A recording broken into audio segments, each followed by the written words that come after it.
recorded the City Council meeting of the City of Bel Air Beach, Florida, Monday, February 4th, 2019 at 6 p.m. Will you all please stand for the Pledge of Allegiance?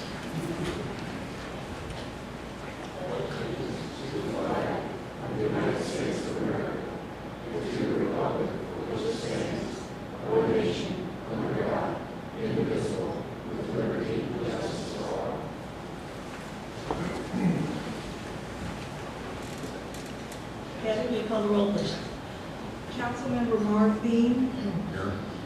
Councilmember Todd Harper. Here. Councilmember John Wachowski. Here. Councilmember Wanda Schwer. Here. Councilmember Jody Shirley. Here. Vice Mayor Glenn Gunn. Here. Mayor Leslie Ford Notero. Here. City Manager Lynn Reeves. Here. Finance Officer Melanie Guzona. Here. City Attorney Paul Marina. Here. Thank you. The first item is the approval of the agenda. Do I have a motion to approve the agenda? So moved. Second. All in favor? Aye. Opposed? Agenda is approved. Item number 2, a presentation by Fire Chief Mike Burton of the Pinellas Suncoast Fire and Rescue District. Chief Burton. Thank you, Mayor. Thank you. Thank you for coming.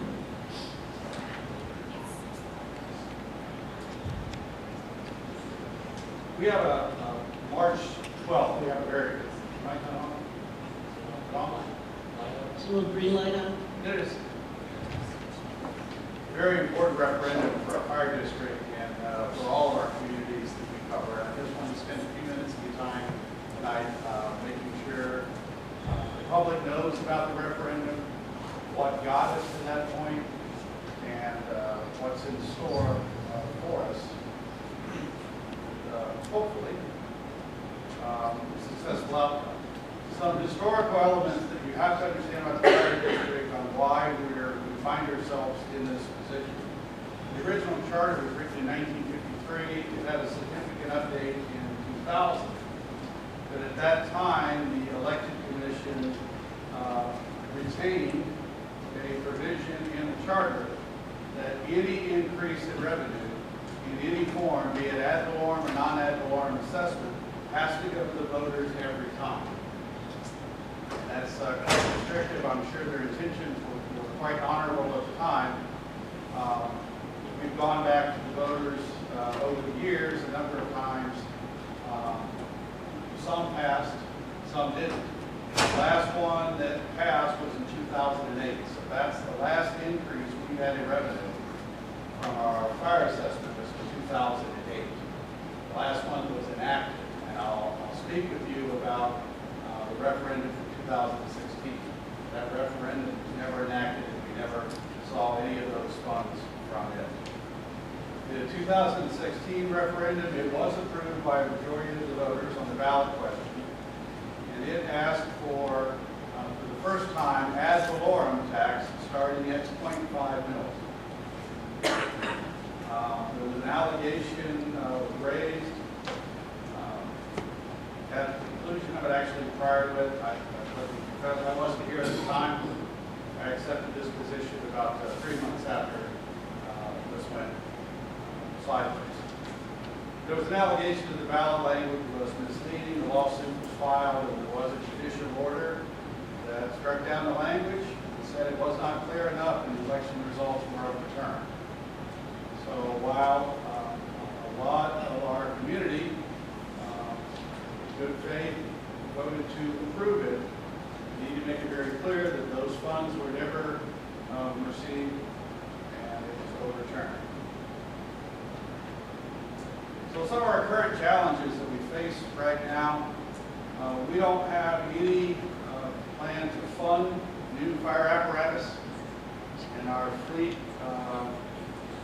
It doesn't make me proud to tell you that our fleet's in pretty bad shape.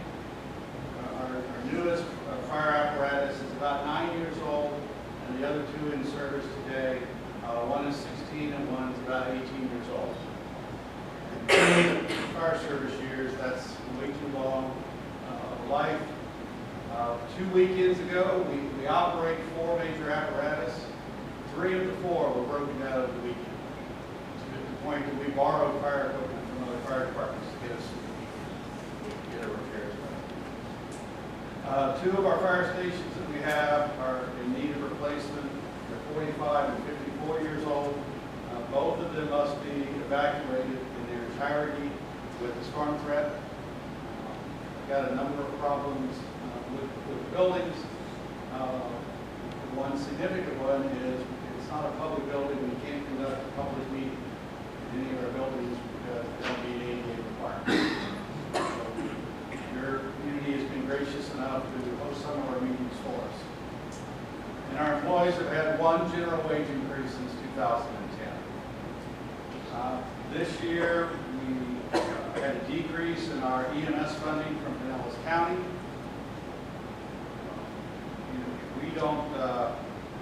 We don't get some revenues coming in. Our situation was pretty desperate. So the last 3 to 4 years, we have spent reserves to stay afloat, to maintain our operational readiness level. Last year was the only exception to that. This year, we're also in negative budget. And you all know you can't continue that endeavor. You can't spend reserves as your solution, particularly when there's no changes ever coming on the revenue side, barring this election. Without some increase in revenue, we've really got two choices. We can either increase the revenue, or we've got to make a very painful decision, service reductions. I, for one, made it 30+ years without having to do service reductions, and I'd like to do a few more years without those. But by about 2024, we will have spent all the reserves that are fiscally prudent to spend. We'll get some additional resources.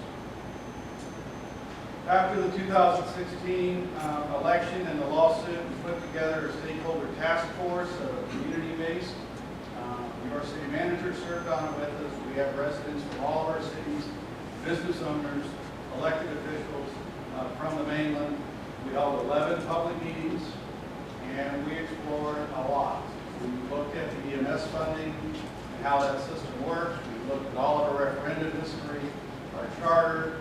We did pay and benefits comparisons to 9 other departments in the county. We compared the millage and the charges that other fire departments have.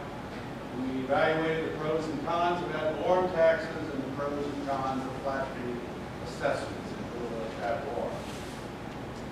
Looked at operating cost of pensions, our apparatus plan, the cost containments that we've already done over the last few years, our organizational structure, our unmet needs. We looked at penny for Pinellas funding. In the upcoming penny 4, starting in 2020, is the first time in our fire district's history we will ever receive anything from penny for Pinellas. We've never received this. So I'm kind of excited about that portion. We looked at response times. So after the 11 meetings, the outcomes of the stakeholder group recommended to our fire commission, who embraced it, was a $100 flat fee annual increase on a group of property types as identified by the property appraiser. And the task force could not have been more clear as we work forward. The ballot language needed to be abundantly clear this time. We've done everything we can to make it painfully clear. So the title is, now you're limited to 15 words on the title, 75 words in the ballot question. So there are some limitations. Authorization to increase non-ad valorem assessment rates for delivery, fire protection, and rescue services. I want to emphasize again, non-ad valorem. So the ballot question, beginning fiscal year 1920, shall Pinellas Suncoast Fire and Rescue District be authorized to increase its non-ad valorem annual assessment rates set in 2008 as follows. Single-family residential from 260 to 360. Commercial units up to 500 square feet from 286 to 386. Motel units, mobile home lots, recreation vehicle lots per rental unit or lot from 165 to 265, with all other categories being unchanged. So on the commercial, it's only on the base commercial, so there's no change in the square footage price that's been every year. So that is what it would look like in reality. So a single residential unit that is currently at 260 and has been since 2008. If this is supported, it would go to 360, and commercial units go to 386, and a hotel unit to 265. I picked 4 random properties in your community. And I promise you they were just random properties. I looked at Google Earth and found the 4 of them. Their average taxable value was $414,000. For those 4 that I selected, obviously if I pick different ones, they may have a slightly different amount. But I wanted to provide you some comparison. If your service was provided by another provider right now, there are 3 neighboring fire districts, Seminole, Largo, and Clearwater, that cover unincorporated areas outside of their cities. So Clearwater has a fire district that's portions of unincorporated Pinellas County that's outside the city of Clearwater. And they charge a millage rate for those, as does Seminole, as does Largo. If we were, worst case scenario, if we were to close our doors, when the special district closes, the county has that responsibility. The county here has a very long history of not wanting to be in the fire protection business.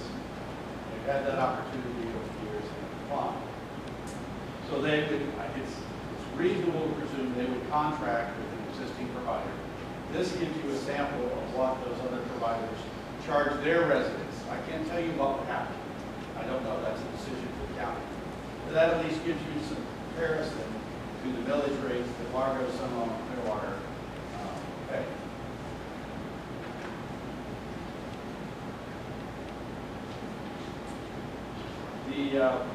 For those that do mail ballots, they will be going out here in the next week or so. The election is March 12th at all the polling places. It is a special election on the mainland because they do not have elections currently scheduled. It's a special election there. And all I can do, urge you to do is please vote. It's an important decision. I hope you at least can understand that the journey of how we got there and the work of the stakeholders. They all serve as volunteers, and I appreciate how much time they put into that effort. So are there any questions? I'll be happy to try to answer them. I just had a question. You talked about you are almost down to your minimum reserves level. I was wondering what that was. We're trying to write down in reserves at about 24% is where we're headed for this year. The GASB recommendation, I believe, is 17%. But each year we arose into that. And by 2024, we would be at kind of that untenable spot where... Is there a dollar value associated? I'm sorry? The dollar value? Right.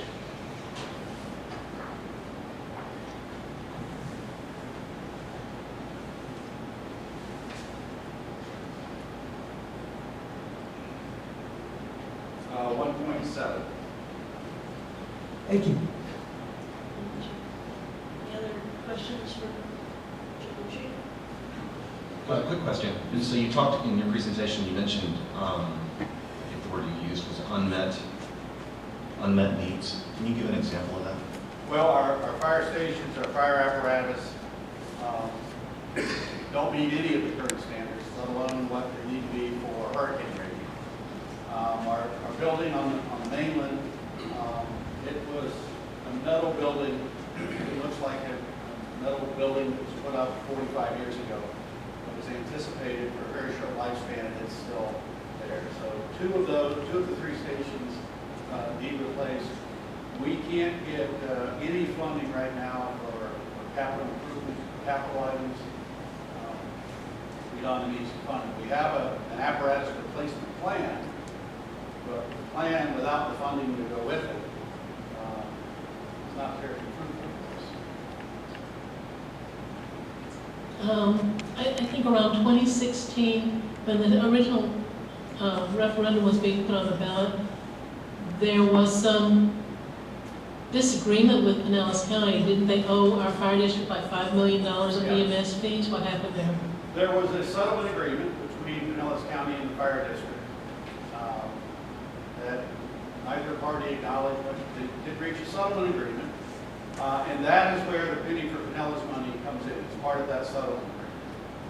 That it will be considered, it's not a guarantee, but it will be considered, I hope favorably, since it's part of the settlement agreement, for the penny for $3 million to replace the station that's on the main. I don't think $3 million is going to be enough money, but it's $3 million more than we've ever had for penny.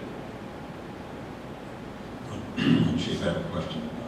With this increase and what you proposed as far as equipment replacement and building replacements, is that enough to cover all what you need to do, or do you anticipate increases going forward? It will not be a perfect long-term solution. Structurally, it's not going to do that, but it's a matter of what's the will, what will voters support. It will alleviate a lot of load for a period of probably 5 to 6 years. And we may have to have a different approach for it. I have a question, and it's not in the facts here, but what is the overall budget of fire district? 5.179. And the fire assessment fee, which is what we're talking about with the referendum, is roughly 3.6, and EMS funding is 1.5. So those are our revenue sources coming in. A small amount, less than $60,000 in fees and services. So currently, those are the revenues. What do you expect the revenues to increase to be? It generates about 1.2 million. 1.2 million. So how many homes or how many properties It is do you have? Do you- 12,000, right in the neighborhood of 12,000 properties, including commercial.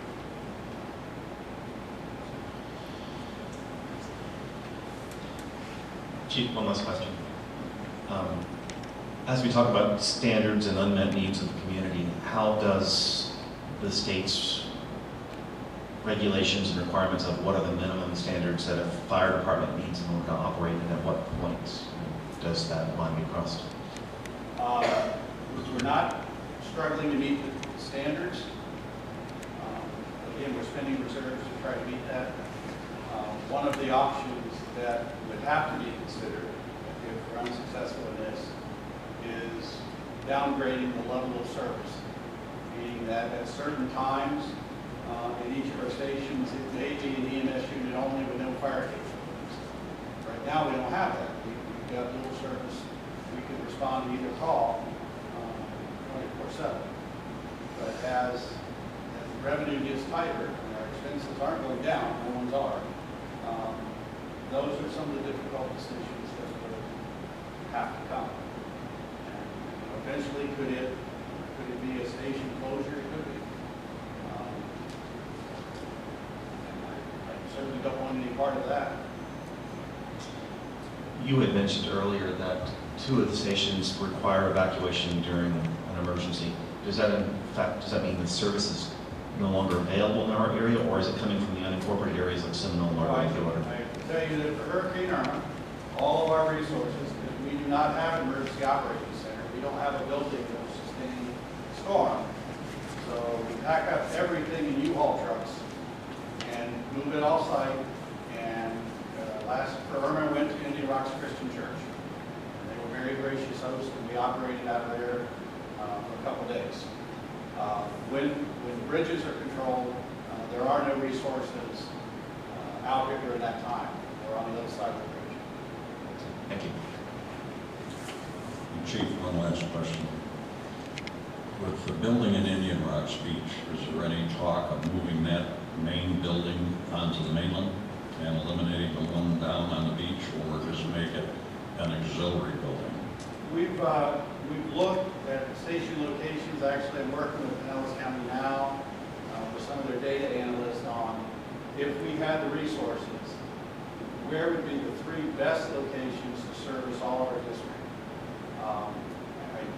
Intuitively, the station in Indian Rocks needs to move north. We know that.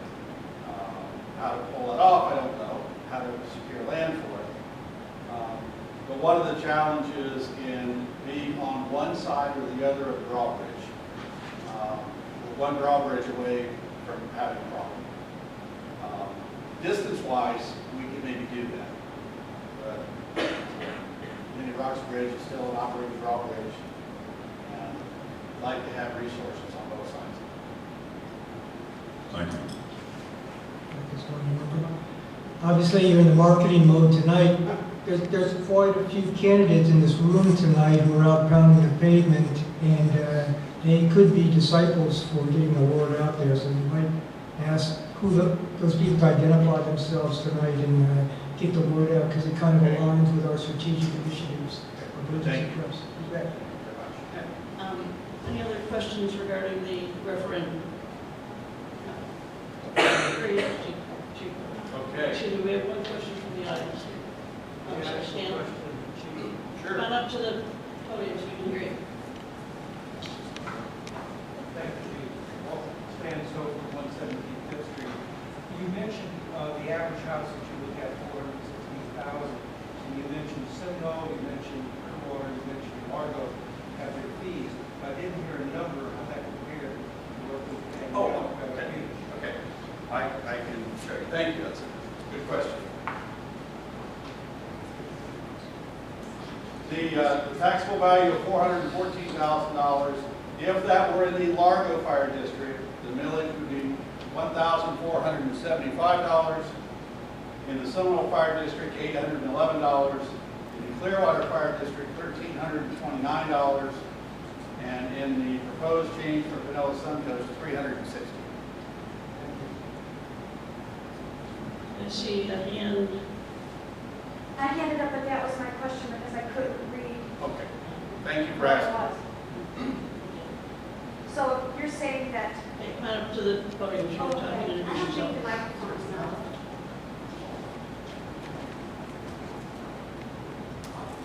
It was not. Yeah. Hard to call on 9th Street. Thank you so much for being there. To answer my question. So you're saying, truly, we might have to go to a millage rate percentage if this doesn't pass? No. Okay. Those are just illustrative examples of an ad valorem model that is used in 3 neighboring districts, what they charge for a $414,000 assessed back. The task force, we debated at great length ad valorem versus non-ad valorem assessment. And the will of the group at this time was to move forward with a non-ad valorem assessment versus based on property values. It sounds like a rather good deal for the Bellevue Beach property owners. Seems that way. It seems like a bargain. Yes, but we get great service. Just to pass on, I happen to be one of the task force members. Something that we did that hadn't been done in the past, we even looked at the commercial properties to do an increase in hotel rooms and things of that nature. That in previous referendums, the only thing that was attached was our homes and condos, but none of the commercial properties. So the group worked very hard. I know we spent 2 times a month, a couple hours every time for, I don't know how long it was, 6 months maybe? Yeah. So I think from my perspective, this is a very fair and reasonable for all of us because of the fact that we actually even got the commercial involved. Because in the past, that would have been the case. So you're thinking this is probably going to suffice for 4 or 5 years, and somewhere in the 4 to 5 year range, we'll be looking at another increase of one sort or another. Could be, yes. Yeah, I But think we start so. planning now. Yeah, it's I don't know of anybody else in local government or county government that has that restraint to where when things change, that you can't make an adjustment in rates. It's very confining. And it's been there for decades in the charter. So we learn to live with it.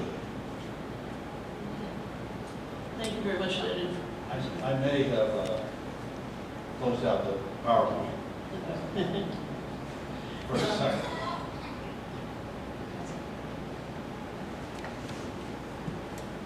Can I just say, I think in summary, I think everyone just needs to notify their neighbors and, you know, try to get some support behind the vote.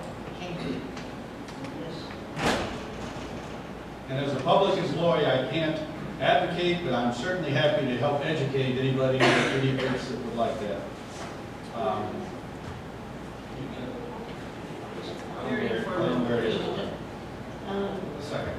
You can talk a little bit about Hurricane Michael and your experiences. I'm trying my best to get there. Okay. I don't know what I did. There's a second.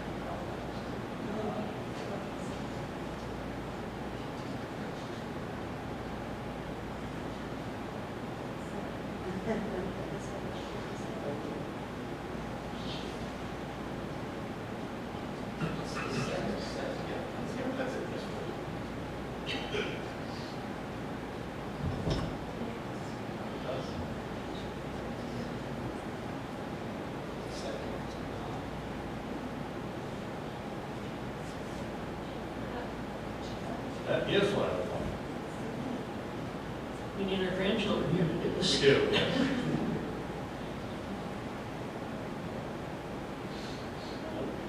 Oh, okay. How do I get to? All right, in October, I had a unique opportunity, and I considered an opportunity to go serve the residents in the Panhandle from Hurricane Michael. If you're not familiar with it, the Florida Fire Chiefs Association has a very well-established statewide assistance plan that's been in place for about 30 years to move large amounts of resources in from other parts of the state, and in some cases from other states. So I had 11 days in the Florida Panhandle. I went with a strike team, and that is 5 similar type resources. This was 5 fire engines. So myself and a counterpart from Safety Harbor, we were the leaders of that. And we had support from St. Petersburg, Loveland, Palm Harbor, East Lake, and Largo. So we pulled resources from all over Pinellas County. We launched for our mission at 2:30 in the morning on Sunday morning the 13th. Traveled first to Tallahassee and then onward to Bay County. Our first unexpected event was heading up US 19 to Tallahassee at 2:30 in the morning. Diesel fuel for fire trucks becomes an issue that we had not counted on everything being closed at that time of the morning, but we got through that. If you're not really familiar with Bay County, there's Tallahassee, and it's about 2 hours west and south of Tallahassee.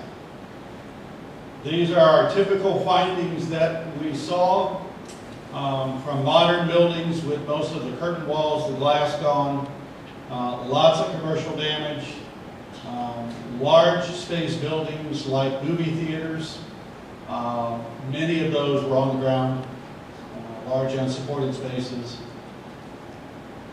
This is next door to a fire station that we spent our first night out. This is somebody's home who was living in that home when we were there. And when we asked him, why are you living here? He said, this is my home and that's what I'm going to do. So we did the best we could of getting new tarps and getting at least one room dried in. But I will tell you, the people in Bay County are very resilient people. I was completely impressed with what they had gone through. So as you might imagine, the things that go on when things are good and normal and happy in your community, they go on in disasters too. This was, we covered 2 cities, Springfield, which is a small city of about 25,000 people, in Callaway. So fires still continue to happen in the middle of hurricanes. And the picture there with the arrow, that is effort to go out and cut all the trees away from the fire hydrants. Now that was wishful thinking because at that time there was still no water supply, no water service, no drinking water, no potable water, no water for showers or toilets, and no water for fire hydrants. for days and days and days. So that required us to find other sources of water, and in Springfield, the only source of water was a retention pond from a paper mill. And I will just say it had an ungodly aroma to it, but it was water, and that's really what we had to work with. I will tell you, I've been at this a long time. I've never in my career had to move goats out of the way at a fire, but a lot of livestock and a lot of pets loose, because fences came down and we could not find out where these goats belonged, but lots of animals out. A lot of flexibility for those people that are up working this particular fire, to give you an idea how the plan and how adaptable people can be. It was a unit from Palm Harbor, from Lellman, from Largo in Pinellas County, from Sumter County, from Flagler Beach, and from Escambia County. That's who we had huddled up to handle this particular fire. And you rest assured, we had never seen each other, never met each other, and we had lots of work to get done. Our rest spots improved over the 11 days from being on the floor, literally on the floor of a fire station the first night, to we upgraded to an unair-conditioned gym floor at a school, and eventually got to a place with on the floor with air mattresses, but it had a generator and air conditioning and running water for showers. Couldn't drink it, but had running water. This was a new experience for me. That is a mobile Walgreens pharmacy. Walgreens really did a good job. Many of their stores, the roofs were gone, but they brought in a number of these, like the PODS unit, and we're taking care of the community's needs with their prescriptions, because all of that type of work still goes on. Springfield is not a real thriving business community, but this was a fairly new Dollar General store. So not only were they losing business spaces, but they were losing an awful lot of jobs. And these are pretty tough communities. This is the fire station in Springfield when we arrived. It had no doors, no roof, no windows, no power, and no running water. And they were doing their best to continue to operate in there. So we acquired a temporary fire station for them. The one-story portion of the building is a residential youthful offender for drug offenders. So it had some good space in there. So we commandeered that to set up a temporary fire station, and we operated that way about a month. But our challenges, again, widespread power outages and trying to get your hands on generators and equipment became a challenge. We eventually got to somewhat of a new normal. That's the temporary fire station. That's crews from down in Collier County, our folks, and the local responders in Springfield. And it became important to try to get all of them back to a new normal once they got their families secured. So that included just some of the simple little things in life, of the ability to cook on their own. Because after so many days of being dependent on other people to feed you, something as simple as being able to have some self-sufficiency matters. Everything from just trying to get the buildings back together, whatever we could do to help them out. I will say one of the days I was most proud of our crews, Bay County had a firefighter die in the line of duty while we were there from cutting a tree. And when I got back to the fire station that night, our folks had found the flagpole that had been torn off a nearby building and strapped it to a tree stump and hoisted a flag at half-staff in honor of that fallen firefighter.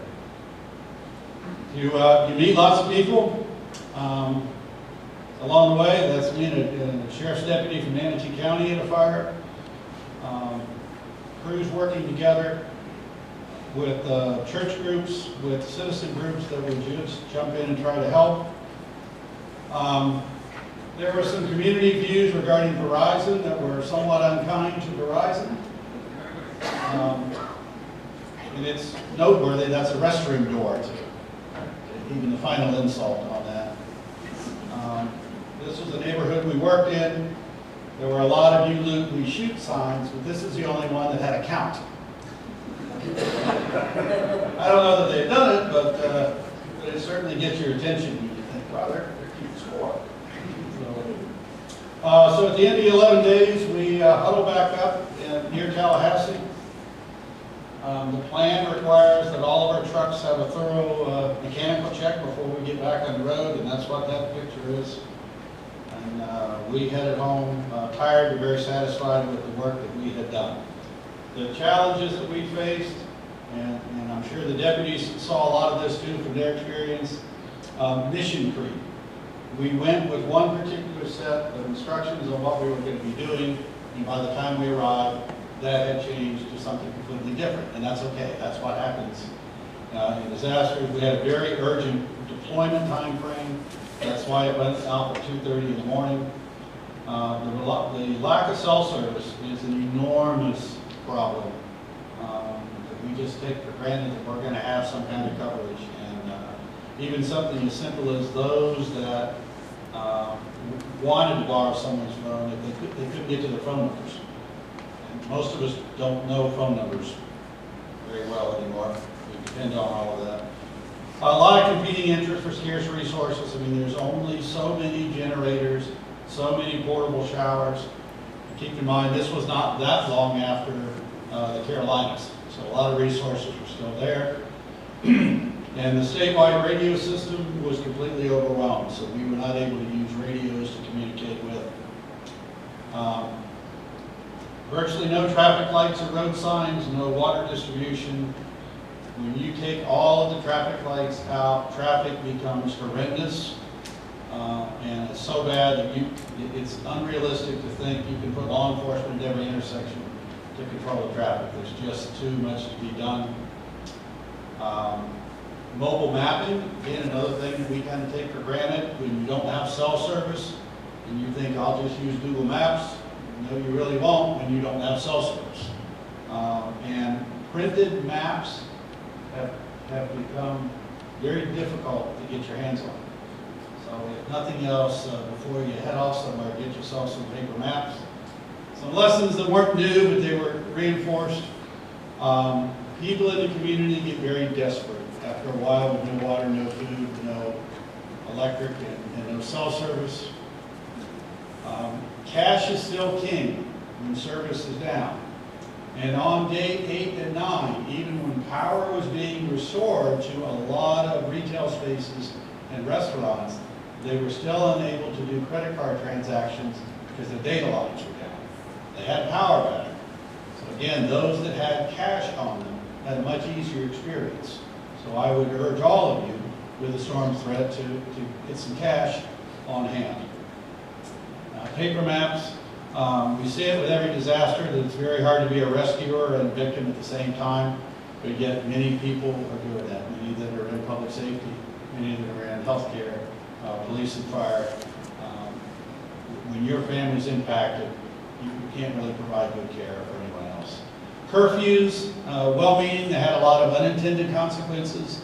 So for those that worked the disaster, like in a daytime shift, and were trying to go rest at night, the curfew became a problem, not to travel, but you couldn't get food, no restaurants open, even Walmart is shutting down 2 hours ahead of the curfew so their employees can get home. So curfews have a really good purpose, but there are some unintended consequences that make it tough. We left in 90-degree weather, and on day 5 it was in the 30s. And we didn't plan for that. We didn't plan for that very well either. Most everybody, and you'll see it here in any disaster, are working well outside their normal roles. Most everybody we encountered was from somewhere else, doing the best they could to provide care. If nothing else, take pictures. In any disaster you face, take as many pictures as you can. You don't need cell service to take pictures because it really helps you recreate that trail. Early on, you're getting pictures, you're getting timestamps, you're getting dates, you're getting locations on where else. So take as many pictures as you can. And if you do conduct any business, take a picture of every receipt that you acquire. Because again, receipts in bad conditions blow down the street.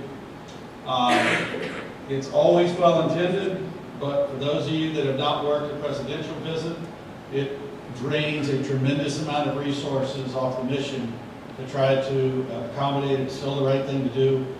I can't say enough about the local drivers in Bay County, how considerate they were. And we were not on the beach. We were inland, the equivalent of about from here to Pinellas Park. So we were about 12 miles inland is where we had that damage.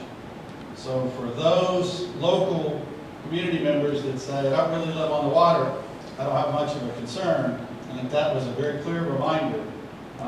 Some of the beaches looked actually pretty good, but inland took a beating. So all the deployments are in plan. We don't just mount up and head off. It's a very organized plan, and at the district level, all of the costs for anybody that's deploying, all the agency costs are covered by the state and or FEMA at 100%. So there's no cost to the local community. So I hope that we can always be the ones going away to help others in a disaster, but it's reaffirming to know that there's that kind of help available if it's our turn next, but let's hope not. Let's make them all away games. We'll be happy to go help. So as we head into the hurricane season, we're not that far off. Just give some thought to what our people in the Panhandle have helped us learn this year. Thank you very much. You're welcome for your service and for all this information. Sounds like you learned a lot of good lessons. Learn a lot every time. I hope the next one is everybody else comes here. Yeah, let's hope not. All right, Chief, just a quick question for you.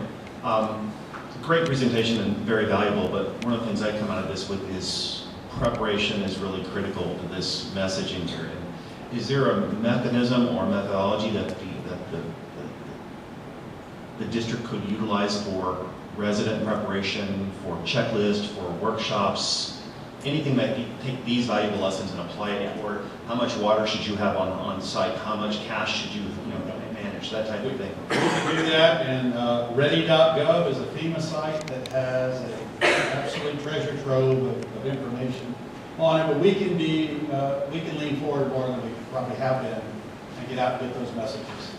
I think that would be a great community service. Thank you. Thank you very much, Chief.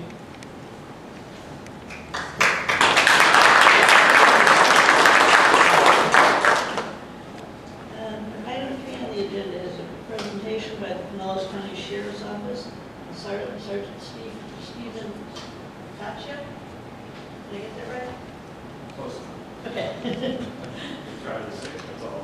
Pardon? I said you tried to say it, that's all important. Okay. Let me call first. I'm Sergeant Tayson of the Sheriff's Office, presenting the stats for December 2018. I believe you guys get a copy of these, is that correct? I'll try to be more exciting than the Super Bowl last night. But, page 1, you can see that December had 1 larceny and 1 motor theft vehicle. The motor theft caught my eye, so I looked it up for you guys. It is a family situation where the family member had a habit, addiction, and that's why the car was stolen. It was recovered in Hillsborough, and he is currently in the jail. So that's not going to be a recurring problem as of right now. Page 2, there's a 2 warrants. That's for the arrest for December. Page 3, there was 752 events in the city of Bel Air Beach with 845 units responding. I always like to point out, this is my first time presenting here, but if you look at the top of you see the little scale there, where it has house check, traffic stop, direct patrol, the majority of the numbers are all at the top, and the majority of these are all self-initiated activity. Not all are self-initiated. If a suspicious vehicle is called out, then of course we respond to it. But a lot of times we see it, we step out with it and call out as a suspicious vehicle. That's it, page 2. Page 3. one vehicle accident right out here. We had 165 citations. Breaking that down is 12 traffic citations, 25 parking citations, 128 warnings. And that's the statistics for 2018 in December. Any questions? I have one question. Yes, ma'am. On page 3, the community contact, there was only 8 incidents of community contact. What qualifies as community contact? Yes. Is a community contact. It could be anytime we get out with somebody, if they ask for help or something. It's really just how the deputy outcodes it. It could be a citizen. It could be the same thing. Maybe we know about an event that's happening and we want to go to it. That would be a community contact.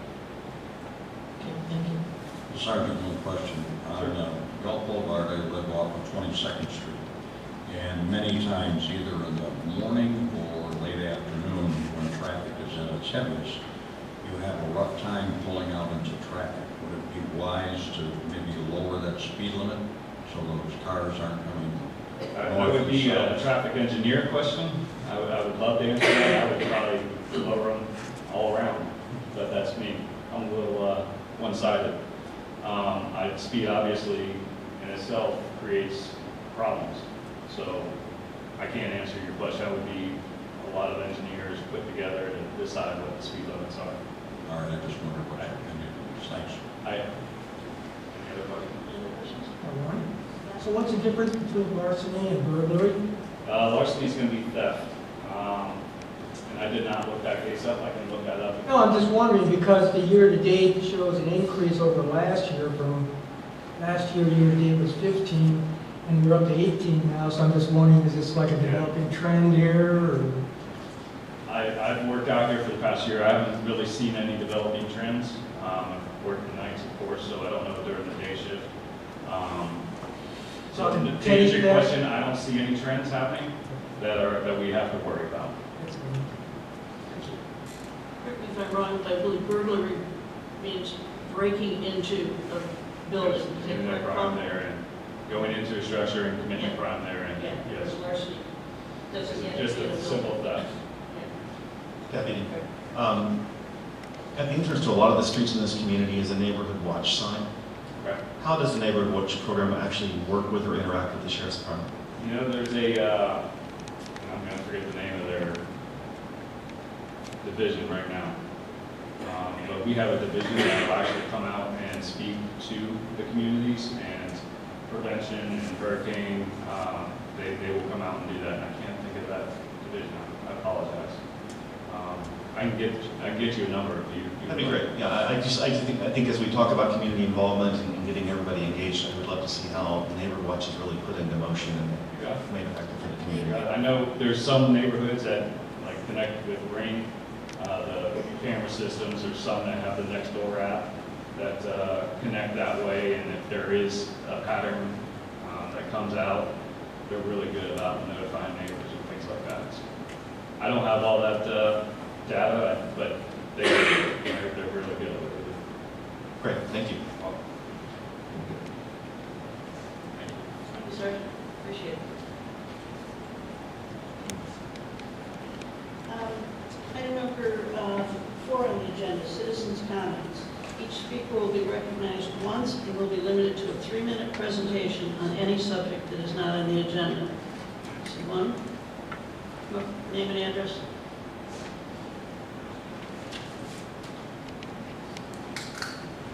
Joseph A. Manzo, 102 7th Street, candidate for mayor of the city of Bel Air Beach.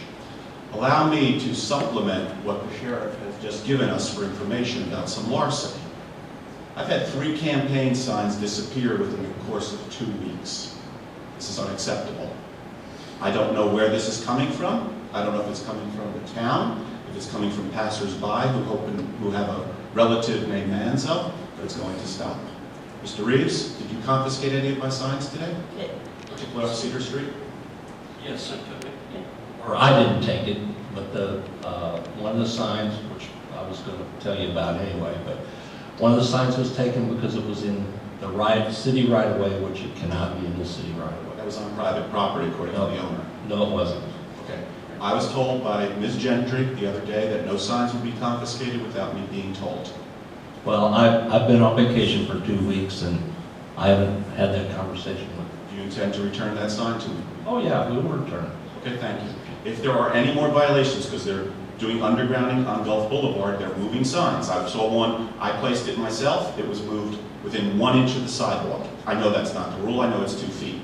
If that happens, you have my number, please call me, and I will be out as soon as I can possibly be, and I will relocate them. But if my signs are removed, then we're going to have a different issue. You know? Well, just to clarify, since I think all the candidates are here, the signs cannot be, they have to be out of the right-of-way. They have to be on private property.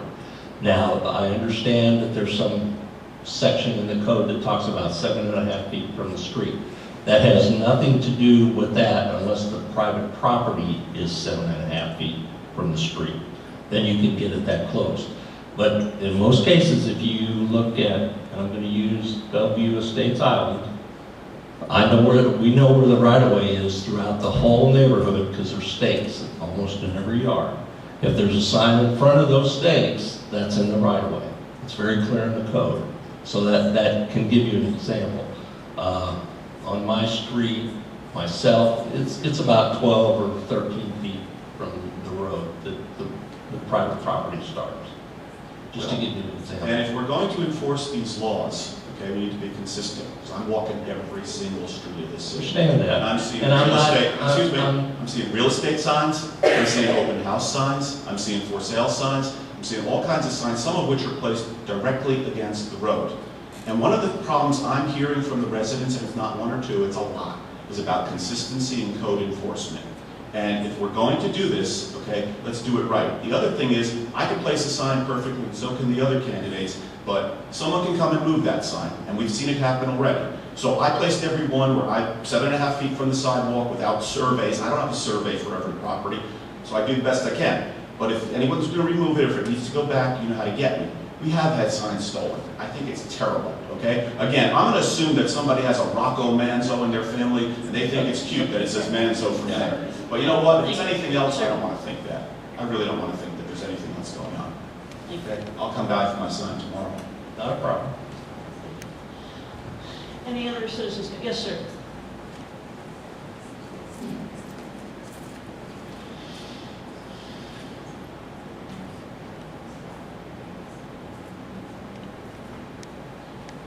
I'm John Hanzik, 103 22nd Street. I'm now a permanent, full-time resident of Bel Air Beach, not part-time. But I had talked to some folks here in City Hall last year when the county was doing all this work out here at Causeway and Gulf Boulevard. One of my major concerns was the illumination after dark of that intersection, and it's still the darkest intersection on Gulf Boulevard.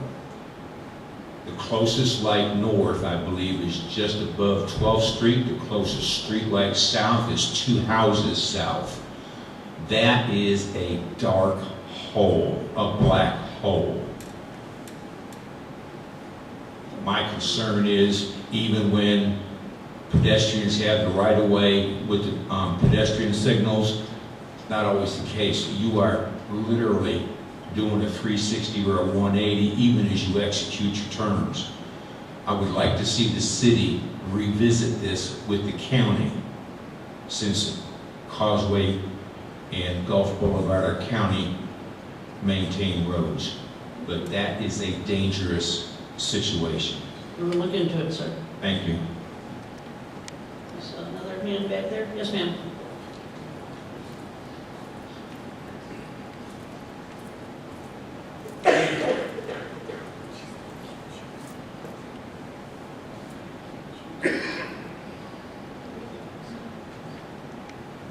Rita Swope, 121 8th Street. I too had a sign stolen, but I would like to say I don't think any additional resources or anything needs to be spent on signage. The Sheriff's Department and everybody else has a lot to do anyway, so, I mean, it happens, but that's all I have to say. Thank you. Thank you. Any other comments out there? Seeing no one else, we'll close citizen comments. The consent agenda. Do I have a motion to approve the consent agenda? So moved. Second? Second. Discussions? Anything to roll on this one? Okay. Pardon? No. I have a question, wait. On the consent agenda item? I do. So, On item 6. okay, well, we have a motion to approve the consent agenda. You want to take something off the consent agenda? Is that, so we need a vote to approve or not approve the consent agenda. Patty, let's take a roll on this. Mayor, I think she's trying to pull this item off the consent. You want to pull it off the consent agenda? And handle it individually. Okay, all right, we can pull that off. So we got items 5 and 7. Do I have a motion to approve items 5 and 7? Second. Comments? All in favor? Aye. Opposed? Okay. Item number 6, authorization to advertise for marina and beach access landscape improvements. Do I have a motion for item 6? Need a motion before we discuss it. So moved. Second. Discussion. Okay, Jody. discussions are, we say beach accesses, which beach accesses are these? 6, 13, and 19. And I see some plans here from Copley again with a budget that is quite large.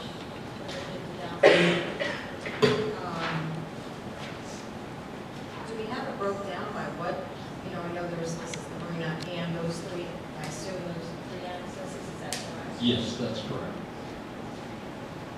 That was the budget that he prepared, it's been like 3 years ago. I do not expect it to cost that much. This is being paid for with Gulf Boulevard beautification funds from the county. That was going to be my next question. There was an ad hoc committee that the city had a couple of years ago, I believe, that went through and came up with these concepts and recommended approval. Some of the, I think the trees and things of that nature are pretty decent, but I have concerns with the ground cover because of the experience we've had with the North Park. So we may adjust the ground cover on the plans, but other than that, we would go out to bid and it's paid for. So it's paid for by Penny for Pinellas, and how is it maintained? We maintain. First year, all the other projects, we made the contract maintain. That is guaranteed the plant survive. So what's the estimated cost for the maintenance in the out years of this? Grant money covers it for the initial completion. Yeah, it's because they're very small areas, it's negligible. It's just part of the daily operation. We maintain it right now. We maintain all of that. Actually, we'll save us some mowing. Not to say the marina, it's just a shell, there's nothing there, so. And the marina, once those power lines are down and we put some landscaping in the front, that's going to make the marina look a lot different than it does now. Currently, the only thing that we haven't addressed is the parking lot. But if we do much to that parking lot, we're going to have to put a retention pond in there, swift mud for maintenance, and that's one of the reasons why over the years nothing's been done to that parking lot, because we have to give part of it away, and we did provide that parking as part of the beach reversion. So that's one of the reasons why the parking lot hasn't really been addressed beyond what it is right now. All right, just needed some clarification, because it didn't give us that backstory. So we have a motion and a second to authorize the advertising for the marina and beach access landscape improvements. Any other comments, questions? All in favor of authorizing the advertising? Aye. Opposed? Passes. Regular agenda, item number 8. authorize the city manager to execute a contract addendum and purchase order for conduit installation and underground utilities in Bellevue Estates Island. Lynn? Yes, this is, as you know, we had an RFQ that went out, and we selected utility consultants of Florida, and part of their requirement was to go out and get bids for the conduit and boring of their underground project in Bella. Mark Porter is here tonight, if you've got questions for him concerning the documents, but at this point I'm recommending that we move forward with this. This is another step in the process. We all got, Oh, and there's an addendum to the contract, and it's because of one sentence in section E. E1, there's a sentence that was added basically to cover the bonding the consultants required. In no event shall the surety obligation of this bond exceed the maximum aggregate, which is the total of the item. And that's in this last sentence in that paragraph. in no event. So that was the only change to it. Well, then I have a question. Yes.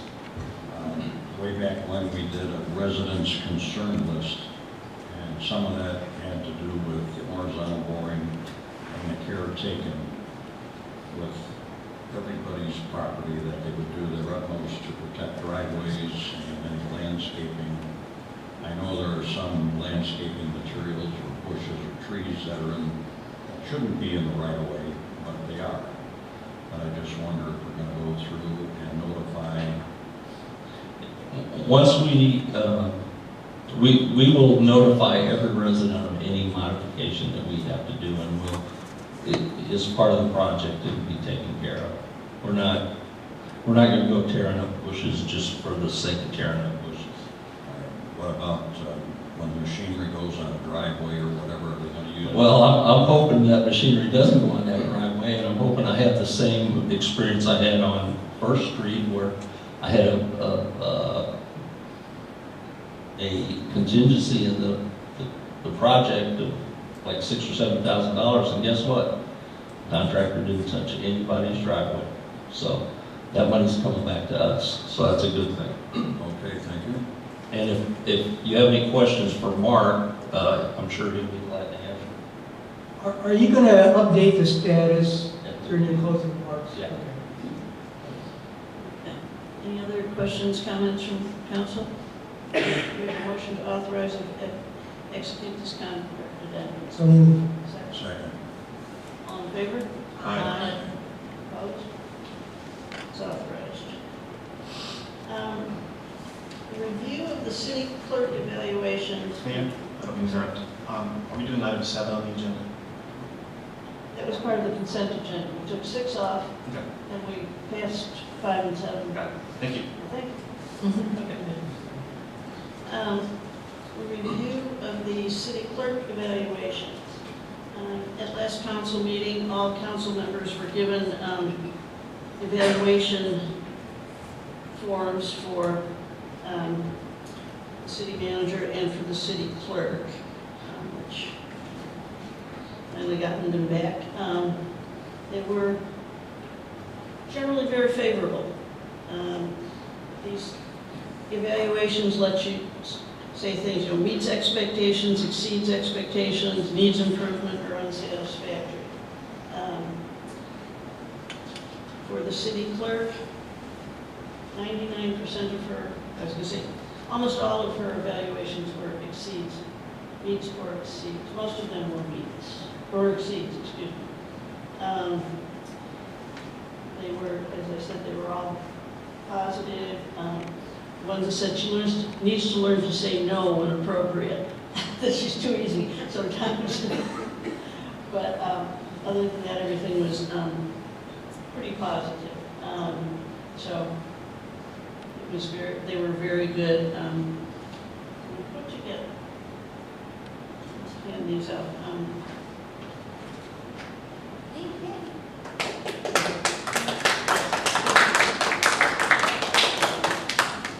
Need more?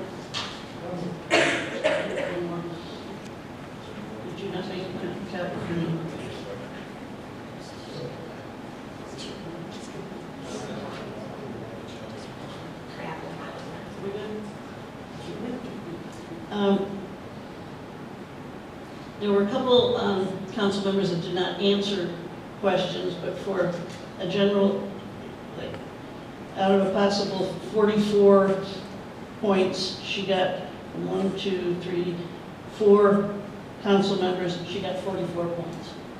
The ones where she did not get to 44, they just didn't, some people just didn't answer some questions, so that affected the outcome.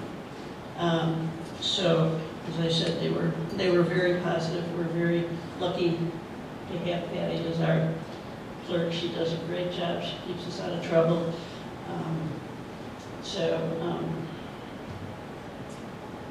You may remember when we did the budget last year, we took out all raises for employees.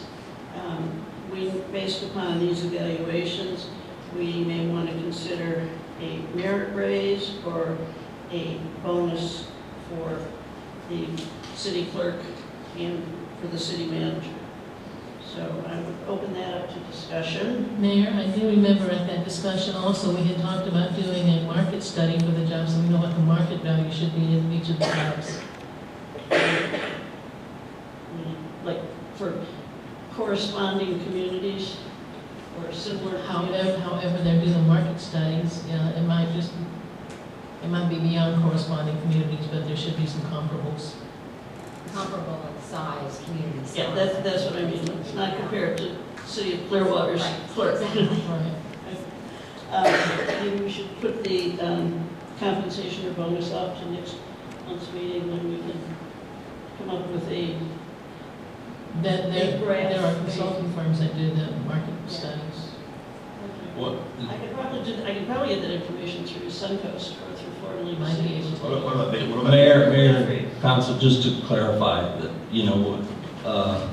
there are firms that do that. It costs several $1,000s to do that. I just want to make that clear. I did ask the Florida Human Resources Association, and they did send me some things, but the problem with those market studies from them, I found, were there's very few communities our size or none, and the lowest level they went down to was populations of less than 10,000. So they don't really give you anything. That's where the League of Cities would be your top, because they'll have a city. Well, They'll have it broken out. Right, but even the League of Cities numbers were not down to this level. Could we utilize the Big C, since they're all comparable beach communities? Well, you say comparable beach communities, but nobody's our size. Comparable in position and type of city they are. Yes, I can certainly talk to the guys on the. Yeah, so. Well, Lynn, I think one of the unique things here is everybody on the staff carries more than one hat. This is true. And that needs to be considered. You know what those hats are better than we do. I'd like to make a motion. I move that we delay any further action on compensation or bonuses to a period when we have more time to examine it. One thing that came very clear is when I examined the personnel manual for the city, the discussion of evaluations and merit increases is basically contained in 8.7 and covers one written page. There's no discussion of what the forms look like. I don't even have a clue where these forms come from. And as a minimum, I would like to see substantiated written comments for all of these evaluations. So I move that we delay any action on compensation or bonuses to a later workshop or council session until we can see the actual individual packages from people who made the evaluations. Mayor, that sounds like a motion to table, that'll be a second, no discussion. Second. Motion to table the compensation issue. Do we have a second? What second? We got a Any second. discussion? Pardon? Ms. Shirley. Jody's, okay. Any more discussion? No, there can't be discussion on table. Okay, motion to table. Could I amend that and at least, let's see if we can consider cost of living? So, Well, the item right now is on a motion to table the item, and you can bring it up at the next, and not to a time certain, you didn't say it was to a time certain, so you can bring it up at the next meeting. And in the interim, you can do what you need to Do do, some research. whatever. To respond to something that Vice Mayor Dunn said, section 12.0 of the manual also says the city may provide merit bonuses to reward meritorious performances. So the merit increases in section 8 is not the only thing in the manual that talks about that. But we have a motion to table it. All in favor? Aye. Okay, opposed? So do you want us to send copies of the evaluations to all council members? Is that what you're asking, Vice Mayor? Yes. Okay, that's not a problem. And then at some time, we'll set a date for the work session or whatever to discuss this. Go to the next council meeting. I mean, we can get those out. Patty, you can make copies tomorrow, but we can discuss it. Is the work session next week? It's up to you. Is that better? Madam Mayor, I'd like to address council. Excuse me, sir. Come up. Name and address, please. Mike Gershowitz, 102 8th Street. Okay. I realize this matter has just been tabled, but before the council reaches its decision, I would like to address the council as a citizen. Is that? That's not really appropriate to a tabled issue. You could have come up, sir, during citizens' comments or the alternative in March. Well, I waited for the agenda item to be called to speak as opposed to. Because it's on the agenda and it wasn't appropriate for Yes, citizens' yes, comments. but if the item has been tabled, then there's really no more discussion for it until it is removed from the table.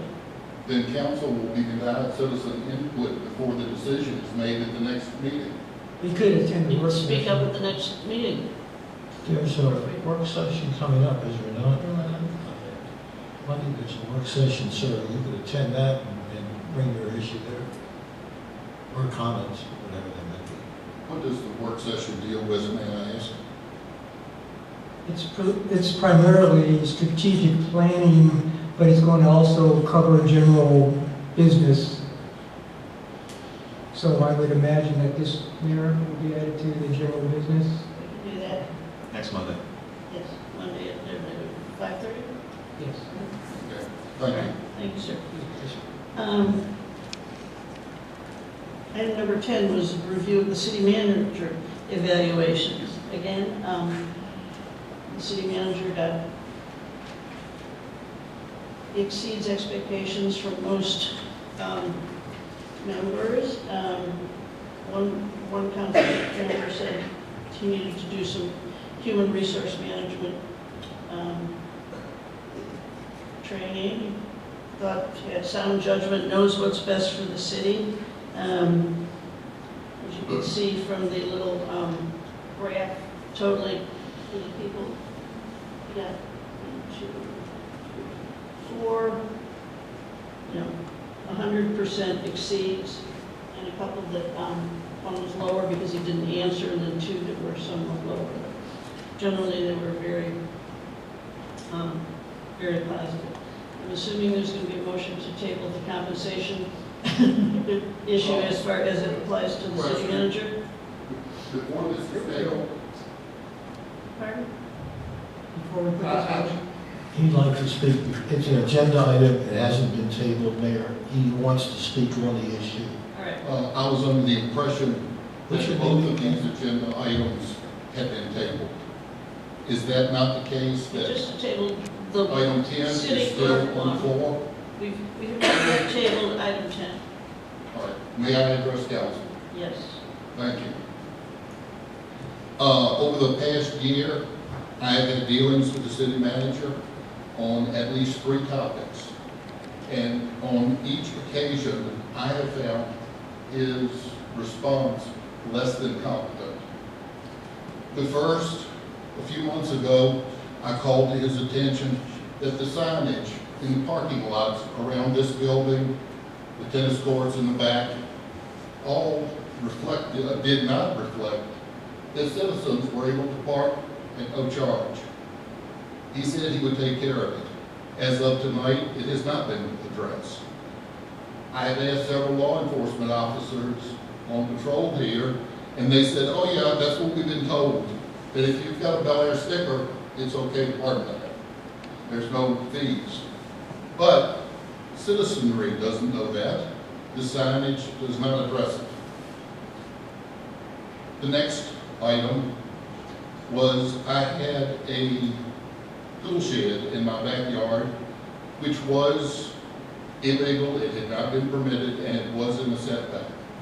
I received a citation violation on that, and I got the necessary permits, moved the shed, had Pinellas County inspected, and everything is now fine, except the city's manager's office has not issued any kind of documentation to say that the city has accepted it. Laura came after Pinellas County came, looked in the backyard, and left no documentation whether the shed was found acceptable or not acceptable. This seems to be a very poor practice of how to do inspections when there's no notice given whether something is acceptable or not. The next item that I've had dealings with the city over is bamboo in my backyard. I was issued a violation, and after I read the code and determined that the way the old code was written, violations were everywhere, I visited every one of your houses and said every one of you, with the exception of the mayor, was in violation of the old code. After which, City Council impaneled a code review committee, and the definition of hedge was rewritten.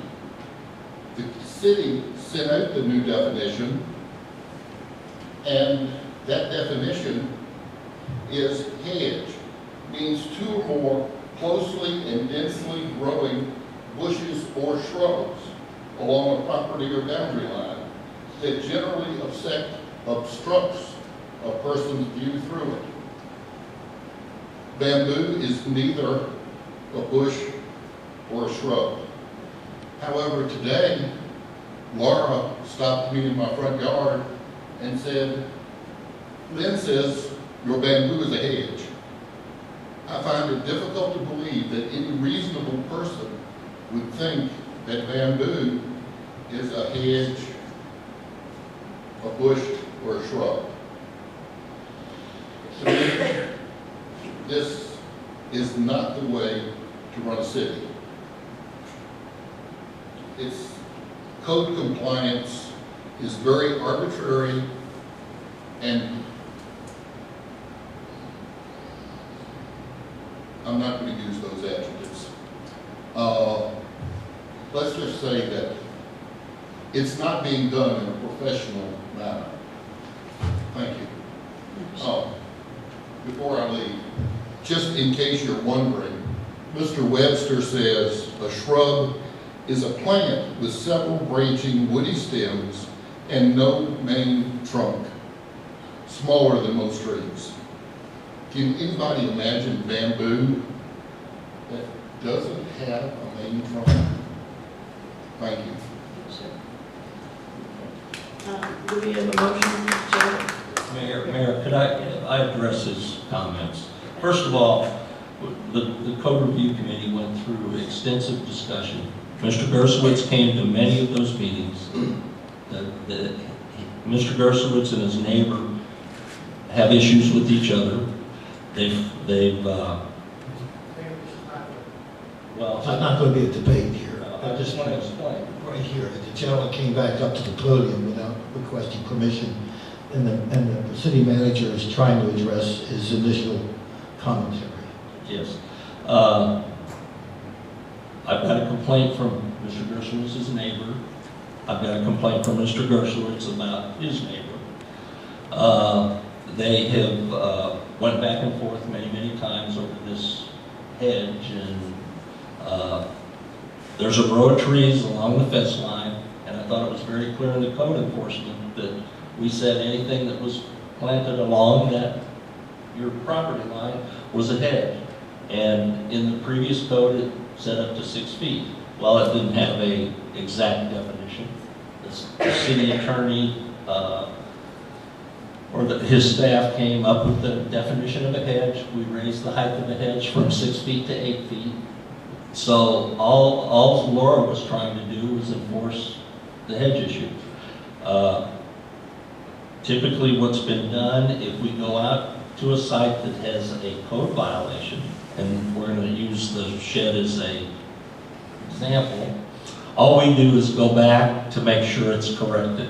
Now, if Mr. Gershowitz wants us to send him a letter, we'll send him a letter saying it's been corrected. But in the past, the city has never done that. We just are ensuring that it's corrected. And we make note of that. So, you know, unless the city council is saying a hedge along the property line isn't a hedge, then we need to clarify this, because I've got two neighbors that have evidently, based on comments from both of them, that have an issue with each other, and the police have been called on some occasions for these properties. So,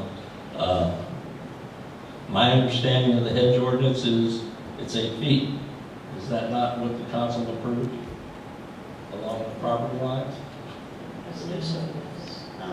And I noticed that in the code enforcement officer's monthly report, 102 8th Street, shed has been moved out of setback, so it's been clear. We did, as you said, we aren't in the habit of sending out a "you're okay now." If it's not, you'll hear from us again. But it's not. That's just not something that we've done. Len, is there a, I see in the code enforcement report, is there a public record so that we could actually come to City Hall and get a copy of This is a public record. Okay. And we have a code enforcement where we actually send it. The first time around, what happens is it's a courtesy violation. It's basically a hang tag that's put on somebody's door. If there's no compliance, then we create a case, and the code officer then mails them a letter to tell them that you have X amount of time to comply with this. I know in Mr. Gershowitz's, for a fact, that he complied with the shed. I know that.